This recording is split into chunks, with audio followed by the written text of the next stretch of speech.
Ready Player One represents a cultural aspect for people that will carry on. You know, there were certain science fiction books that were just pulp fiction That's back in the day that are still popular now. And I well, think Ready Player One, in a sense, is that type of book. what I was going to, like, I think that science fiction is science fiction until it's science It's nonfiction. right. And I would not rule out a time where we've already got far too many folks, in my opinion, absorbed into a life within their phone or tablet or whatever that is an online, not real personality and experience. And now for some people that's maybe even better than their actual life. But I would venture to say that there's more bad than good that comes from living your life outside of who you actually are. And you know, Ready Player One very well may just be prelude to it being the truth, just like the Terminator movies might be prelude to us being owned by all the. But if I would have thought about it, I would have made one of my picks this week to go along with Ready Player One. Have you ever read Natural Born Cyborgs by Andy Clark? No. It's a philosophical book, I guess would be what you would classify, more academic in a sense. But yeah, it basically captures our fears, our fascination with all things technology, AI, and how we in it so much, you know, we're these natural born cyborgs. You know, we easily extend ourselves into the cell phone or the, you know, the tablet, or even, I mean, look at us right now. I mean, you are interacting with a representation of me that's digitally broadcast across your screen. It's Star Trekky, but it's not avatars. No, it's not Right. avatars. I mean, we are what we are, but still, we have this. We're having a real discussion. I'll say this. I think that what we are doing right here, just the two of us, transcends a lot of what I no longer involve myself with, but what I've seen online, particularly with social media. It's the kind of thing where, based on, you know, obviously there's the issues with not having accountability and it being kind of a wasteland as it is, but also, you know, there's the catfishing and that kind of thing of people feeling the need to put themselves out there as someone that they're not. And basically, society has just a fascination with it. There's really no uh, setup or goal even to try to respond to what the real needs of these folks are in a society. You know, that it's Yeah. On that note, what do you think our fascination? So, like, one of my favorite TV shows back in the early 2000s was Lost. Uh, especially the it, first season. yeah, but one of the things that was so fascinating was actually a bunch of fascinating things. Two things in particular. One that relates to this show was the constant insertion of book covers and references to literature and references to books that somehow related either directly or indirectly to the show. But the other thing was the Easter eggs that were embedded all throughout that. And it almost became like a gameplay to watch an episode to be able to see if you could, like, catch one or pick up on one. And then you mentioned that, and you know, and then I think we have this whole subculture in our society that's people looking to escape by going down the rabbit hole. And part of it is that fascination with this clue, you know, I want this Easter egg, you know, and does it have meaning to it? And I think it does go back to what you were just saying. It's just it's more than a fascination. It's part of our search for meaning, and partly because I think we've become so disengaged with one another, right? Like, because this is engaging, right? We are actually having a conversation, but a lot of what we do on Facebook and Twitter, we're hiding behind the screen and the keyboard and not really thinking about what it is we're putting out into the ether. And we we've become so dehumanized to ourselves through that. And so it's sad really in a way, but we have evidence that the technology, going back to the Ready Player One, that we can engage in something through technology like this, Zoom or Teams or Skype or Google Hangout or whatever platform people can use to actually see the human being that you're talking to and interact with them. It's funny because when you and I were kids, particularly me, through the 70s, I used to get the popular science magazines, and they would predict a day where you would have a phone that would have a screen on it. And when you talk to the person, you'd see the person you're talking to. And it's like, my kids hardly ever even use FaceTime now. It's all text, and it's like, I used to dream of this day to be able to see the person I was having a phone conversation with, and it's here, and you send a text. Yeah, I think you know me well enough to know that I'm not anti-technology at all. I was a technology director. I will be again, I think. If anything that my dissertation taught me to share is that the only problem with technology is often its expectation. If you think that technology is going to be the answer to your problems in the classroom or something like that, you're probably asking the wrong questions. If anything technology does is it in terms of positivity is it allows us an additional medium in which to communicate or to learn and decrease the load on our neural pathways. It really doesn't show that there's any increased ability to memorize anything in particular. So don't expect testing to improve. However, what it will do is it'll give a new way, just like pictures offer something alternatively to just the text, for someone to engage or connect and decrease the highway load in your mind on that. And so I'm not anti-technology at all. And while I would get rid of the internet in a second, it's only because of just this hellscape that's on there. And so I wouldn't compare like the Twitter doom scrolling thing to the many really positive things that you can get from, just take the Oasis and Ready Player One.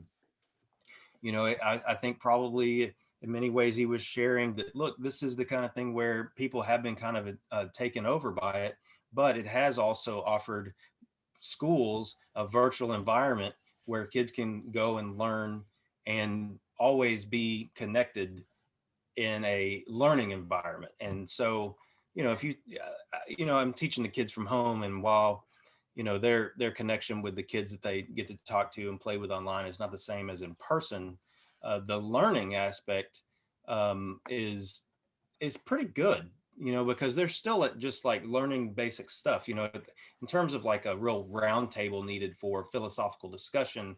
I could see how Zoom is gonna, or something along those lines, is gonna be a pretty big step back from actually having people in the room where you can read the body language, you can actually connect to each other and know that kind of thing. But it's this isn't a slam on technology. I just think that their avatar, frankly, that they've created online is their real life.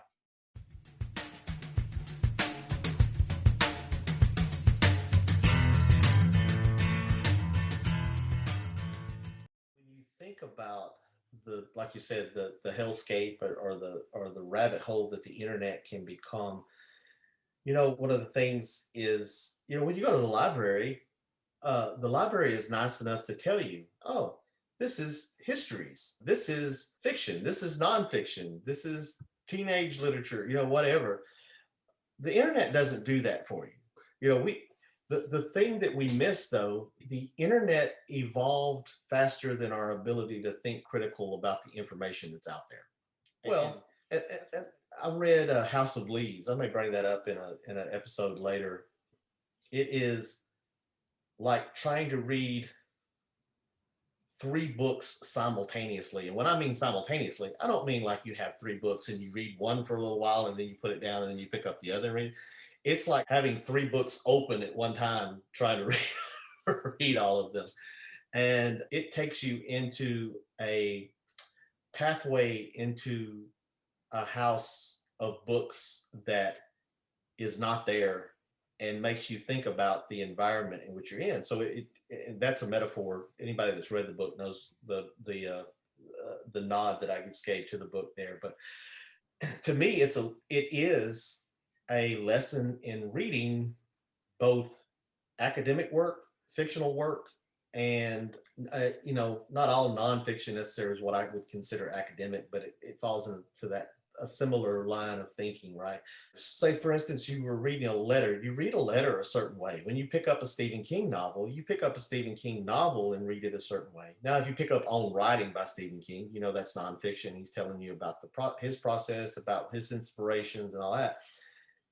It's a different book. If you pick up, a book on doing research, you read it completely different way. And this in House of Leaves forces you into doing that while you're reading the book, because it's footnotes and then It's like House of Leaves of Grass. yeah, exactly. Yeah. Which is good too, because we pick up poetry, we read poetry a certain way. But when we go onto the internet, no one's there to hold our hand and say, "Oh, this is fiction, and this is not, and this is someone's interpretation of something that happens, and this is someone else's interpretation of Say whatever you want. Yeah. Yeah, It is a wasteland. it is. The only other one thing I'll say, because you touched on it, which is the going down the rabbit hole, and it's probably case by case. But my initial thought on that, this is for me, is that's different. Like I think that's great. Whatever pathway that you found interesting, and whatever it leads you up or down or sideways, that's totally great.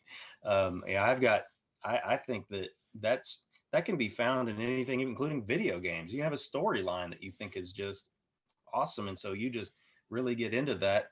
And that's something that has probably been pretty good for people during this, essential, well, not as much of a quarantine as we had hoped, but in many ways a full-on separation that we've had to have from each other. But even just if you're bored, going down a rabbit hole, unless it's the kind of thing where it's quantum physics and you really might get lost, I say go for it. Seems like a good a time as any to just roll on into Spellbound. And Spellbound is, once again, where we talk about publishers or rebounders, or just anything that is going to be interesting or informative.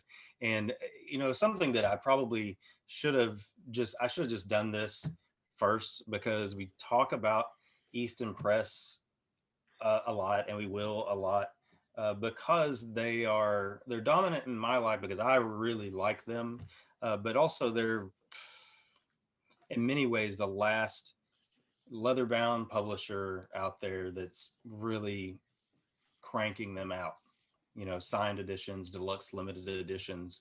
And so, like while my goal is always to not make assumptions. I think even in our first one was like assuming, oh, about Easton Press. Well, no, not everybody does. I've got a wall of Easton Press, and I've got a ton back there, and it's where my collecting started. I went into a half price books, which JR loves half price books. I don't hate it, but I don't walk in there and feeling inspired. It almost brings me down a little bit, because it feels like it's just a room, or a bigger room, of discarded stories. And while that's a great opportunity to maybe pick up some for your own, I just don't have that same feeling that he does. However, I went into one and I saw these editions. I just thought, these are great, and I grabbed Huckleberry Finn, and I wasn't thinking I want to read Huckleberry Finn again. I was back to, this is something I would like to collect and have on the shelf, and have a discussion about. And so I started buying and selling Easton Press, and we'll roll some footage from their website while I'm talking. But I also have some here where JR, he had a great pick for his Come On Eileen, Dexy's Midnight Runners pick of book, where there was really just one that made it to him and to most people, by Daniel Keyes. And this is a really cool Easton Press deluxe limited edition, which means that they only did so many of them. I think it's 600 or 800 of this, and it's signed by him, and it's going to have special artwork. Their deluxe limited editions are fabulous. I've got another one here. This is This isn't signed by the author because this is Shakespeare, but this is The Tempest, and a nice ivory leather with, you know, the trappings and awesomeness that comes with having an edition like this. But there's also really great art that they protect with these special pages, and everything is going to be done with the utmost of care. You know, this one is number 225 of only, I believe, 400 made. So the limited nature of it's kind of cool, but also they really put a lot of work into having it be a level above your standard leather bound edition, which is something they also offer. You know, like this is a signed edition of I Know Why the Cage Bird Sings, Maya Angelou. And they, in fact, had enough signature pages left over to offer this edition after she had passed away. And so people were able to, after she was gone, to be able to grab a copy of what's one of her most famous works, signed by her, without having to just deal with just the secondary market and maybe feel like the price was too much for them. So I thought that was really nice. Additionally, we've touched on there To Kill a Mockingbird, but you'll see a theme here: leather bound, gold on the outside for the name and the author, and then a nice, almost all of them, not all, but almost all of them have gold gilt, and then a nice silk ribbon marker. These are the top of the line. You'll find plenty of books with a silk ribbon marker, or with a ribbon marker, but it may just be cloth.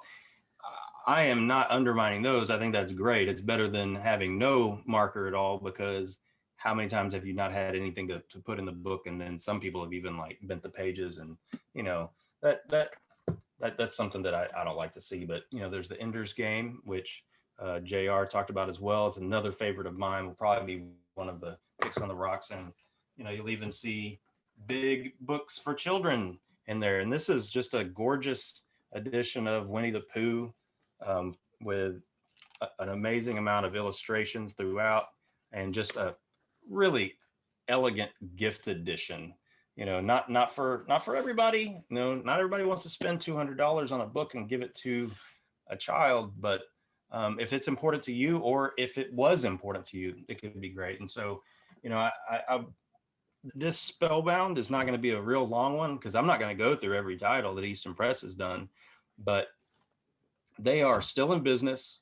You can go to eastonpress.com.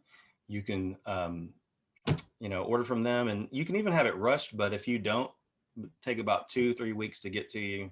And, you know, I highly recommend anybody, you know, if you've got a favorite title, going and seeing if they have it even available now. And, you know, not only do they have a payment plan, but, you know, being able to grab Ender's Game, brand new, signed by the author, leather bound, for $111, pretty great.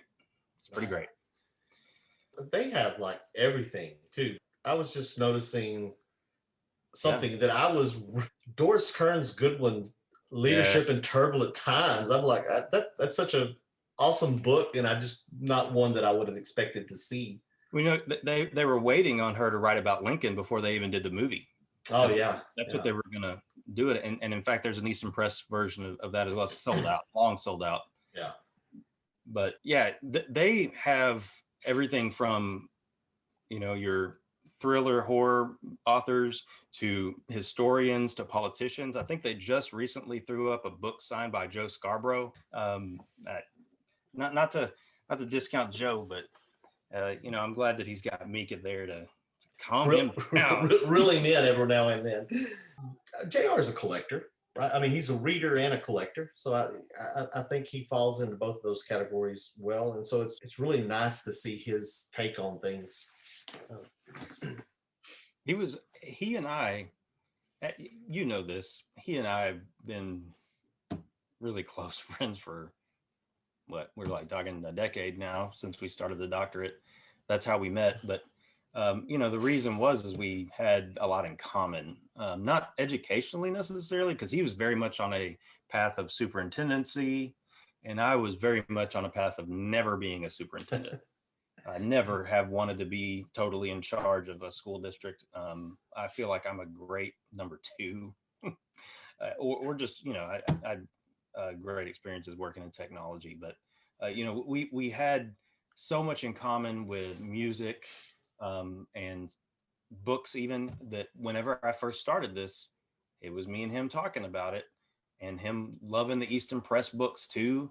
And that, in fact, that's a lot of what he has on display is the Easton Press editions, because he was there on the ground floor when that all started. And I've talked about it before, but he was the only person going, why don't you consider doing this full time? And I definitely didn't consider it initially, but whenever I decided to leave that last job and jump and try and do this full time, he was somebody that had already said this was the way to go. And what I will say is that it's not rewarding even close, not even scratching the surface of close, as rewarding as working for a school district. However, it has allowed me to work from home, be my own boss, and spend time with my children from age 2 to present that I would not have had the same way. It wouldn't have been as much. I wouldn't have been able to be as well rested and be as present for them when they need me. And so this job has easily been the most rewarding job I could have for this time in my life. I fully understand that. I judge anyone that doesn't make that decision. Yeah. Well, that's part of the thinking of being an educator, because you do work, typically, maybe not when you're a superintendent, and sometimes there's, you can be, not always typically being a superintendent, and sometimes when you're a principal too, there's a lot that can take you away more. A lot of people think, oh, well, you have your weekends off and you have your summers off and you get a 2-week Christmas break and all that. That's a kind of a myth, really, when you look at K-12 education, especially as a principal. I was going to say principals, assistant principals, especially. Yes, yeah. Life is taken. Yeah, just until 6 at night with paperwork. Even for, especially in high school, right? But even in elementary, I don't know how many days you're sitting waiting for the last bus to call you to make sure all the kids got off the bus. All right. So, right. And then you've got to go do all the paperwork. Yeah. And then, right. The stuff that you couldn't do because of anything like that. Yeah. Yeah. You're not leaving late. Yeah. That's all. Yeah. All after the kids leave and most of the teachers leave. But, and I tell you, I will say, I've worked a lot harder in higher education than not that I expected, and not that I really mind, but it's really hard to know when quitting time is. That's the thing. Most people work a 9 to 5 job or a 7 to 3:30 job or whatever. There's a buzzer that tells you, oh, it's time to quit. There's not in this. And I'm not a night owl, but I've set up till 2 or 3 o'clock in the morning working on a deadline to get something, whether it's a report that has to be done or reviews for a journal article or anything like that, to get it done. And there's not a quitting time. And working from home, and when you have kids and you have a family, it's easy to say, oh, I got to stop what I'm doing and so I can be present with them. Otherwise, sometimes it's just nonstop. The job's never done. If we didn't influence you, hopefully the drink will.